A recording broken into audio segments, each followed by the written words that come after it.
Então, boa tarde. Vamos dar continuidade hoje aos nossos estudos sobre o TEA, né? Então, assim, retomando o que a gente vem estudando ao longo desse tempo todo. O que é o transtorno do espectro do autismo?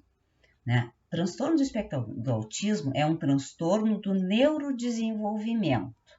Né? Por que é um transtorno?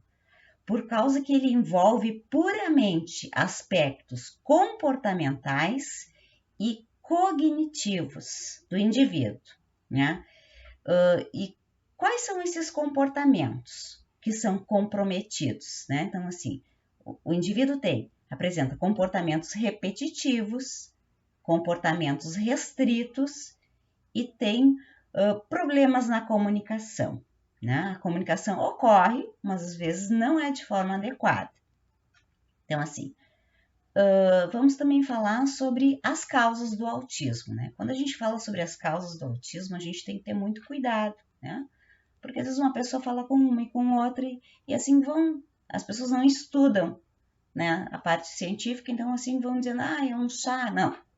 Então a gente tem que ter cuidado quando a gente vai falar sobre isso, porque tem que ter comprovação científica. Então assim, vacina não causa autismo, né? Alimentação adequada durante a gestação não causa autismo. Mães geladeiras, né? O que são essas mães geladeiras? As mães que assim, se diziam frias, que tinham pouco contato afetivo com a criança logo ao nascer, não causa autismo. Pais muito intelectualizados, o que seria isso? Um pai que estudava muito, que se dedicava muito ao trabalho, enfim, pouco tempo com o bebê, não causa autismo. O que nós sabemos hoje, né? Que as causas são científicas, né? E as causas do autismo, né, cientificamente são a genética e ambientais, né? Intercorrências no parto podem sim causar o autismo, né? Genéticas, por quê? Porque ela é hereditária, né? De pai para filho, passa de pai para filho. Então, 97% dos casos são de origem genética. Casos de atraso de linguagem na família, né? Se tem um familiar que tem atraso na linguagem. E de 1 a 3% causas de trauma, né? Daí sim, né? Durante a gestação, de ingestão de alguma substância química, de alguma droga, aí sim, aí, né? Mas é de 1 a 3%, né? Então, assim, o que é, como é que a gente pode dizer assim que o autismo, ele se apresenta, né? Ele se apresenta de 3 níveis, né? A gente já vem falando sobre isso. Então, assim, qual seria o primeiro nível? O primeiro nível é um nível leve, né? Então, o que ele vai comprometer? A comunicação deste indivíduo, o comportamento restrito, repetitivo e ritualizado, né? Mesmo no nível leve, precisa de intervenção. Quanto mais precoce a intervenção, melhor vai ser a resposta desse indivíduo, né? O nível 2, que é o nível moderado, também vai ter prejuízos maiores ainda na comunicação, prejuízos maiores no comportamento, né? Esse comportamento mais repetitivo, mais ritualizado e precisando de uma demanda maior, né? De uma pessoa acompanhando esta outra pessoa, certo?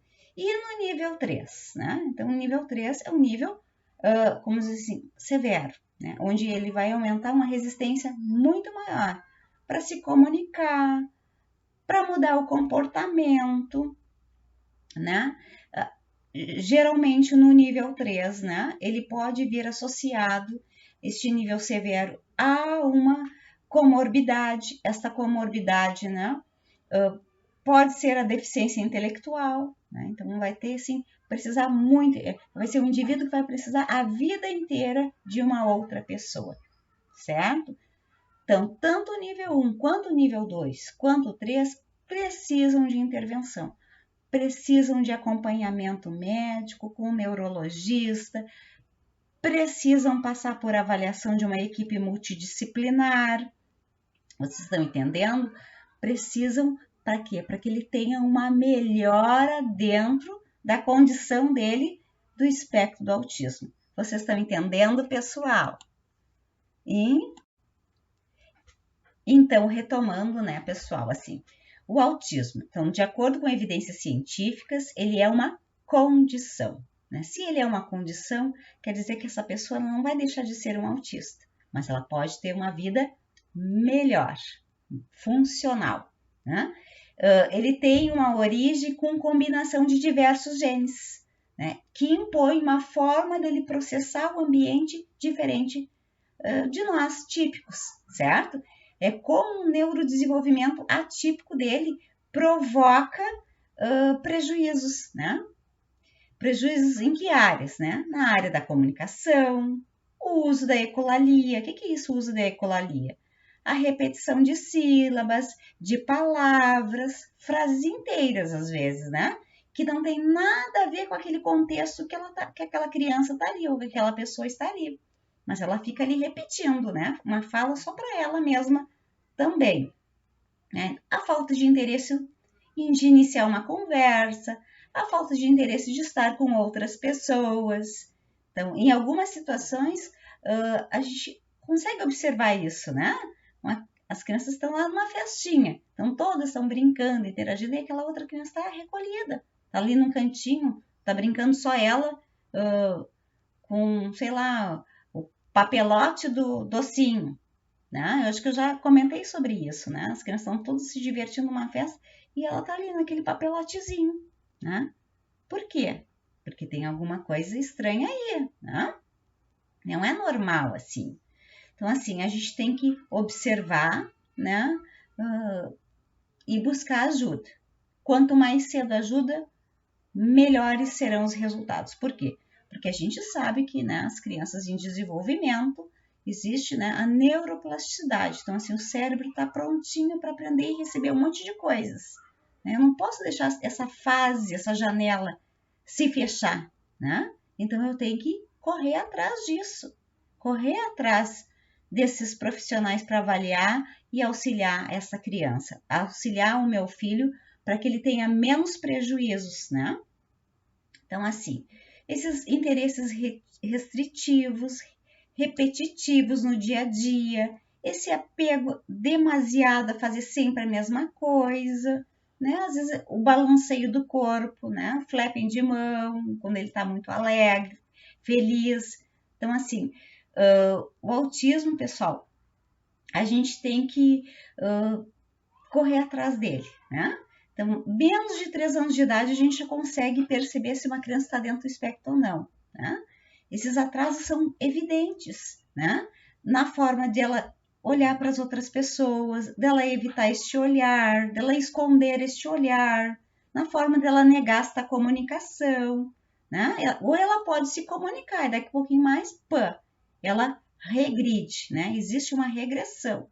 Então, por isso que é importante a gente ir em busca rápido deste atendimento e desta avaliação médica, né, pessoal? Então, assim, problemas cognitivos, dificuldades de memorizar, né? Só se vê avanços, pessoal, se houver intervenção, né? Problemas de flexibilidade cognitiva. O autista, enfim, ele não, né, leve lá. Ele não tem quase prejuízos na leitura, na escrita, mas assim, ele fica tão nervoso, né, que ele não faz essa flexibilidade cognitiva. E aí ele vai trazendo prejuízo sim, né? Prejuízos acadêmicos, né? Então, a reciprocidade, né? Crianças pequenas, jovens, né? De não conseguir interagir com os outros, de não sentir essa vontade de brincar, de trocar o que está sentindo, o que está brincando ali, né? Então, assim, o espectro, pessoal, é muito variável, né?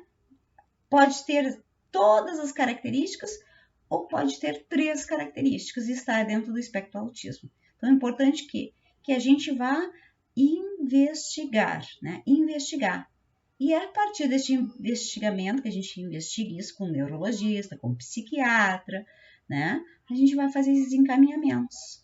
Só assim a gente vai conseguir buscar com que essa pessoa dentro do espectro autismo, com que essa criança dentro do espectro autismo tenha uma vida mais feliz, né?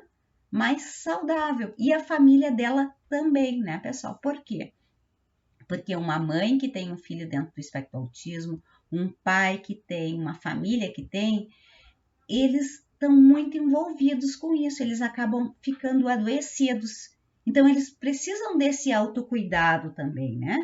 Autocuidado deles para com eles mesmos, mas às vezes do olhar, né? Do olhar do terapeuta que está atendendo a criança, do olhar da professora que está atendendo aquela criança, né? Do olhar da escola que está atendendo e acompanhando essa criança, né?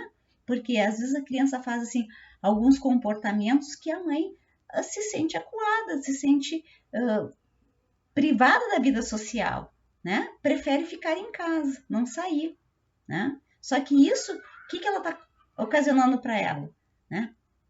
Privando ela, ser humano, de conviver com as outras pessoas, ela de cuidar dela mesma, né? Então, essas pessoas também precisam, esses pais, essa família, também precisa de um assessoramento psicológico, né? Também precisam de uma equipe que cuide deles, né? Como é que eles vão cuidar e conduzir esse filho dentro do espectro do autismo se eles não tiverem esse suporte, esse alguém que auxilie eles, né? Então, isso é muito importante, né? Que tem que ser uma rede de apoio, que um cuide do outro. Certo, pessoal? Então, por hoje era isso. Agradeço vocês e até a semana que vem, né? Curtam o meu canal, divulguem o meu trabalho, né? Eu tenho muito carinho, muito amor, né? Por tudo isso que eu estou fazendo, né? Que é para mim me melhorar quanto profissional, para mim melhorar quanto professora, quanto psicopedagoga, para mim ter um olhar de lince, um olhar de amor, um olhar mais profundo para essa criança que bate na minha sala de aula, que bate na minha sala de recurso, para essa família que eu atendo, certo, pessoal? Então, muito obrigada e até o próximo encontro. Tchau, tchau.